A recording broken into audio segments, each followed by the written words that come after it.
Kita pas itu banyak ngomongin soal oplas sih kok. Kok yang ini boleh, itu nggak boleh gitu loh. Banyak hal seperti itu yang aku temuin juga sih dalam kekristenan mengset kayak batas-batasnya yang sah atau enggak ya. Tapi ada juga orang yang melakukan itu karena dia mau itu jadi identitasnya. Kalau soal tindik nih kok.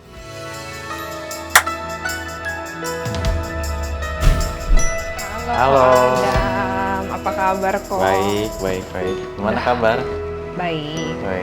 Udah lama nggak ngobrol-ngobrol di Jawaban Jiwa ya? Kayaknya udah cukup lewat berapa episode gitu ya? Betul. Kayaknya ya terakhir ngobrol sama Ko Adam tahun lalu di sini sih. Iya. 2023. Gimana sekarang ada yang mau ditanya? Iya, ada. Makanya datang ke sini. Oh iya, kalau nggak ada tanya ngapain datang ya? Ke sini. Betul. Benar. Iya, jadi ini sih kok kan PKM tahun ini kan mulai tema baru nih yang Pak Jimmy bawain tentang Taurat dan teknologi. Iya. Itu ya menarik banget lah, banyak pembahasannya, dan di KTB kita tuh jadi lumayan diskusinya menarik nih tentang seberapa jauh kita boleh menggunakan teknologi terutama dalam hal body modification gitu. Body modification berarti aspeknya lumayan luas dong ya? Iya betul. Kita pas itu banyak ngomongin soal oplas sih kok sebenarnya. Oplas, wah ini topik yang bakal menarik banget sih. Karena banyak cewek kan di KTB kita. Terus gimana waktu itu pembicaraannya? Sampai kita membanding-bandingin kasus sih, kayak kok yang ini boleh itu nggak boleh gitu loh. Banyak hal seperti itu yang aku temuin juga sih dalam kekristenan mengset kayak batas-batasnya yang sah atau enggak ya. Yeah. Nah terus kalau menurutku tuh teknologi tuh nggak bisa dipungkiri kan kalau memiliki fungsi yang banyak gitu. Misalnya kayak orang habis kecelakaan itu bisa dioperasi dan dia bisa sembuh dan normal lagi lah ya mukanya. Terus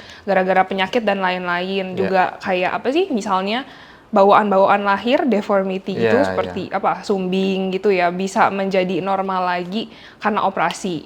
Nah menurut kekristenan, nggak tahu sih menurut kekristenan siapa yang ngomong ya, nggak tahu juga. Saya mewakili kekristenan di sini langsung.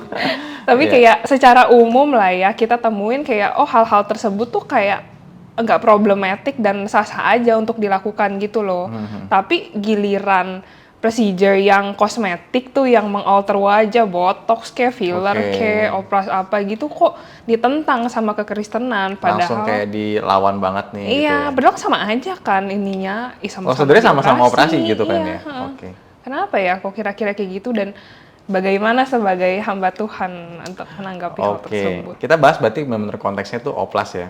Iya, oplas dulu. Kita masih ada lagi yang aku mau tanya. Wah, bakal banyak nih kayaknya nih. Iya, mungkin. Ya, kalau misalkan oplas sendiri, tadi kamu udah mention dua sisi contoh yang cukup bagus ya. Ada satu sisi yang berdasarkan, misalkan dia kecelakaan, atau dia yang bawaan dari lahir, ada kecacatan misalkan. Atau mungkin juga orang yang kena luka bakar. Iya. Lalu pindah ke sisi yang lain tentang kosmetik kan. Iya. Tentang gimana mau mempercantik diri misalkan. Nah ini adalah dua hal yang berbeda. Yang satu adalah posisinya ada orang kondisi normal pada umumnya. Nah yang tadi itu melakukan prosedur untuk menjadi normal. Sedangkan kalau yang tadi dari normal tapi mau lebih. Nah ini kan ada dua hal yang berbeda nih. Jadi yang satu itu orang mungkin akan sulit dia berinteraksi sosial sama teman-teman yang lain. Mungkin akan mengalami bullying dan lain-lainnya. Dan memang mungkin jadi sulit untuk bahkan bekerja mungkin. Kalau misalkan wajahnya agak buruk gitu ya. Itu dia akhirnya membutuhkan prosedur tersebut. Apalagi kalau misalkan sampai mengganggu fungsi daripada tubuh ya. Nah dibantu dengan operasi tersebut ya, sehingga akhirnya dia bisa menjalani kehidupannya dengan normal gitu. Nah, tapi kan ada orang yang sebenarnya kehidupannya udah normal. Mau misalkan dalam hal mempercantik diri ya, apakah salah mempercantik diri? Enggak. Kayaknya enggak ya. Iya. Tapi to some extent ada batasannya enggak ya? Nah itu yang jadi abu-abunya kan, yang kita perlu kayaknya pilah-pilah nih gitu.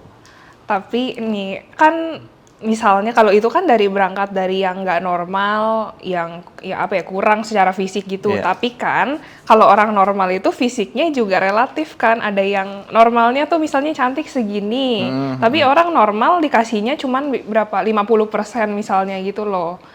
Sedangkan kita misalnya merawat diri atau apa gitu kan meningkatkan, ada batasannya yang kita nggak bisa lewatin tanpa operasi dan lain-lain gitu sih kok. orang fisiknya pasti dikasih sama Tuhan beda-beda. Dan setiap orang ada porsinya masing-masing untuk menerima keadaan dirinya. Ada porsinya juga dia menggunakan hal-hal tertentu, baik misalkan olahraga, ataupun menggunakan make up mungkin, atau merawat misalkan dengan skincare gitu. Itu ada batasan-batasannya. Iya. Tapi kalau misalkan sampai ke ranah oplas, apakah memang harus diperlukan sampai ke arah sana? Atau mungkin yang dia maksud dengan normal itu berbeda standarnya. Jadi orang tuh masing-masing punya standar beauty masing-masing kan? Iya. Iya kan ya? Nah, seberapa orang tersebut mau capai standar beauty yang sesuai? Apakah dia mau nyampe standar beauty yang dikatakan dunia yang benar-benar harus kayak gitu? Atau sebetulnya ada standar beauty yang nggak harus dikejar sampai segitunya, ya cukup. Tapi ya kalau misalnya kayak di Korea itu itu kan looks tuh bener-bener yang jadi nomor satu Iya, kan. iya. Banyak juga kasus bullying tuh yang dikarenakan visual gitu loh. Jadi itu kayak gimana kita berdamai dengan apa sih, kita hidup di dalam dunia yang nggak bisa dipungkiri kalau punya standar seperti itu, dan apa ya, banyak orang yang nggak dikasih anugerah untuk mencapai batasan standar tersebut gitu loh. Iya, emang ini nggak gampang ya. Bahkan standar kecantikan di satu daerah, satu negara sama yang negara lain tuh nggak bisa beda-beda gitu. Maka perlu didefinisiin, terutama kayak misalkan budayanya gitu, standar kecantikannya. Maka balik lagi ke urusan motivasi juga sebetulnya. Sebenarnya salah satu kuncinya adalah tentang motivasi sih. Oke. Motivasi mau oplasnya itu untuk apa, gitu ya. Kalau misalkan mau cari pengejaran akan kecantikan, boleh ada bagiannya untuk manusia mempercantik dirinya gitu. Tetapi tuh sampai mana batasnya gitu. Kalau sampai akhirnya terus-menerus mengejar, akhirnya apakah tujuan hidupnya adalah untuk mengejar hal tersebut saja? Atau sebenarnya ada hal lain nih? Atau justru itu menjadi kode bahwa ternyata kerinduan terdalamnya dia adalah diterima. Sedangkan kalau misalnya orang yang sudah mengalami penerimaan yang luar biasa dan sudah berdamai dengan dirinya, mengejarnya itu nggak akan sampai segitunya. Gitu. Oke. Gitu. Oke. Ya kita bisa bilang motivasi yang salah kalau misalkan orang mau oplas adalah mencari penerimaan diri, mencoba mengisi kekosongan jiwa dengan menambah hal fisik misalkan, lalu merasa kalau saya nggak melakukan ini saya nggak bisa diterima sama orang lain. Ya, itu sih kayaknya motivasi-motivasi yang kurang tepat ya untuk seseorang itu melakukan oplas. Maka baik lagi kita coba cek motivasinya apa nih. Ya, Oh, I gitu. see. Jadi semuanya itu berdasarkan motivasi ya? Iya, karena kalau misalkan kita lihat di Alkitab nggak ngomong spesifik tentang operasi plastik kan. Nggak Belum ada juga pada saat Iya. itu gitu. Jadi secara prinsip Alkitab memang yang berbicara spesifik akan prosedur tersebut nggak ada. Tapi kita bisa lihat prinsipnya nih, apa gitu. Oke. Makanya kayak, iya sama aja kayak misalnya bukan oplas deh, tapi sulam alis gitu kan, cewek-cewek gitu. Sulam alis tuh masih dalam batasan modification kayak oke gitu, tapi kan beda-beda orang kan punya beda-beda motivasi juga sih. Jadi mungkin hal yang terlihat kayak harmless, kayak dia mau melakukannya demi efisiensi aja, kadang-kadang tuh bisa ternyata salah, yang kita nggak tahu motivasi dia apa kali ya. Iya, iya. Ini pertanyaan menarik ya, waktu kayaknya kira-kira 2019 atau 2018. Koko juga pernah di satu pemuda di GRI Kelapa Gading. Yeah. Akhir tahun gitu terus kita ngumpul, terus ada pertanyaan ini. Kalau tato nggak boleh, kenapa tato alis boleh? Oh, gitu. Ada yang nanya kayak gitu ya. Iya, Terus semua kita diskusi. Akhirnya Wo ditanya, coba dong kalau menurut tuh gimana? Waduh, jawab apa tuh? Wah, ini agak susah sih memang pertanyaannya. Tapi gue coba cari perspektifnya ya, baik ke soal motivasi. Kalau misalnya orang yang tato alis, motivasinya kebanyakan apa? Iya. Gitu. Apakah murni untuk mempercantik diri? Kayaknya nggak juga ternyata. Ternyata ada aspek practicality. Oke. Ya misalkan mau kerja untuk menghemat waktu, daripada ngalis lama-lama di depan cermin, ya udah tato aja. Iya, Dan akhirnya bisa efektif kan? Oke. Dan kalau yang namanya tato alis, berarti kan sebenarnya alisnya tipis. Tambahin kan, aja. biar tebel kan. Iya. Jadi to some extent ya masih oke gitu.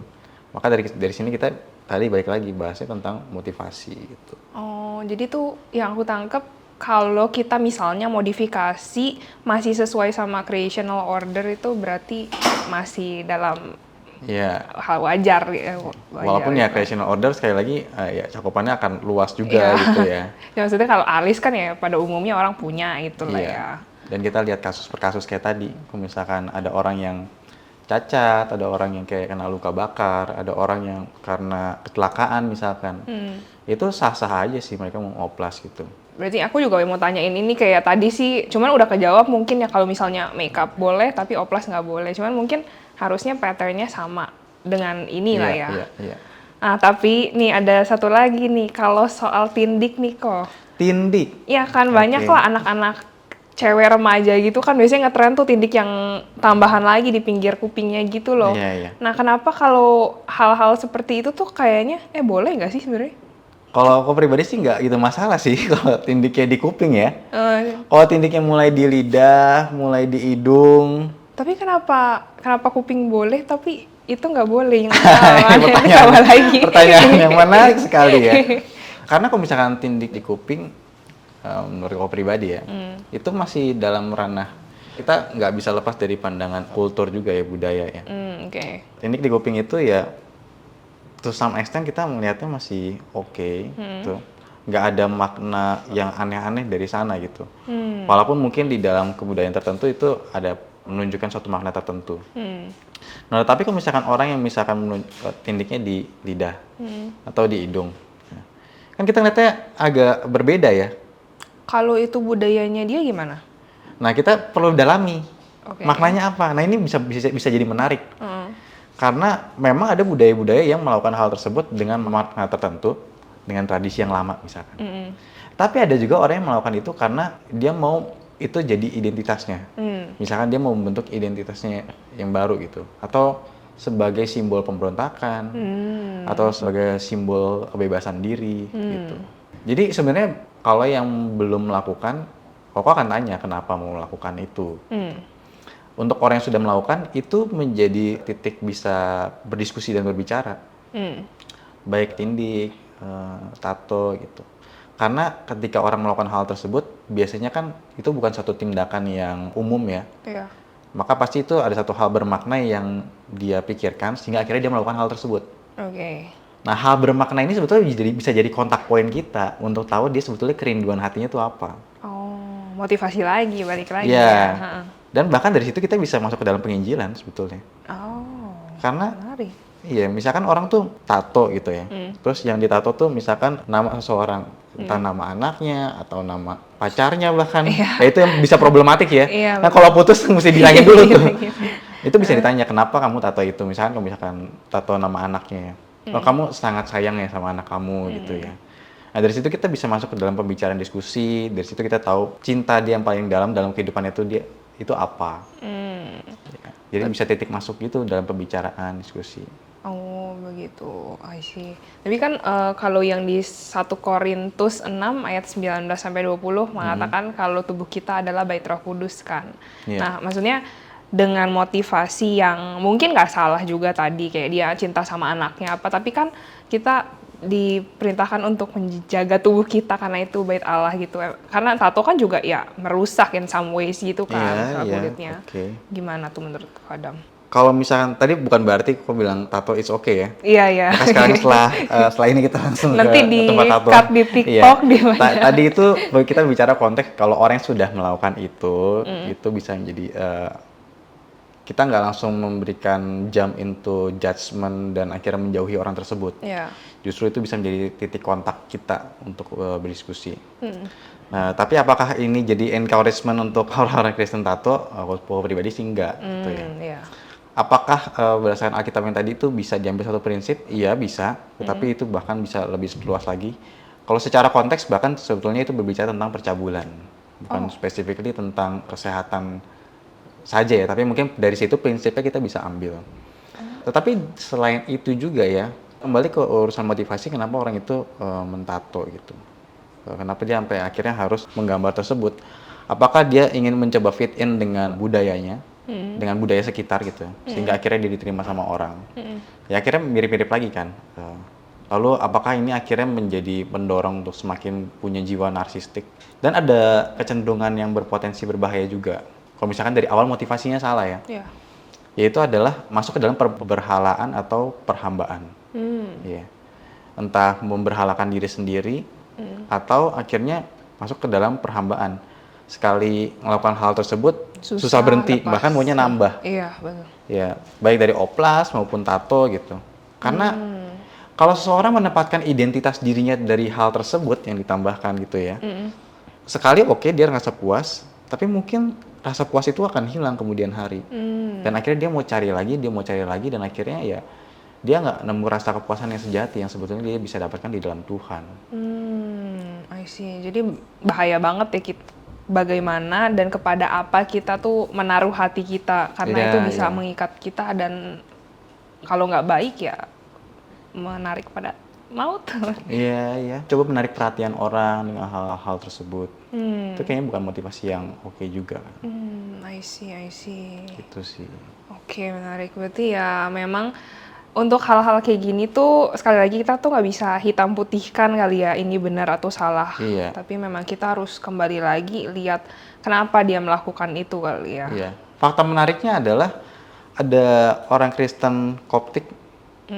Mereka memiliki tanda tato biasa di pergelangannya, tanda salib kecil. Oh, ini orang Kristen dari mana? Di daerah Mesir. Oh, gitu. Ya, mereka itu ada tanda tato biasanya.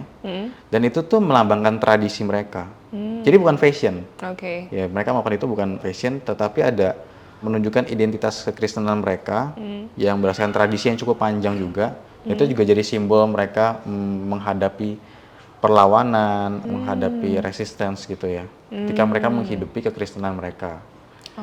Jadi ada satu simbol yang baik justru ketika orang-orang di sana melakukan hal tersebut ya. Ya, sekali lagi itu ada konteksnya, ada budayanya di sana, ada tradisinya kenapa mereka melakukan hal tersebut. I see. Ya memang tato tuh nggak selalu orang bergaya atau apa gitu sih ya. Malah bisa jadi sesuatu yang bermakna actually. Iya, betul. I see. Oke, mungkin pertanyaanku so far udah lumayan kejawab sih kok. Nanti bisa aku sharingin juga ya sama teman-teman dekat TB. Atau enggak karena boleh diajak ke sini juga ngobrol. Boleh, langsung rame-rame gitu ya. Iya, ngemper di sini. Oke deh. Iya, oke deh kok. Thank you so much. Sama-sama. See you kapan-kapan ya kok.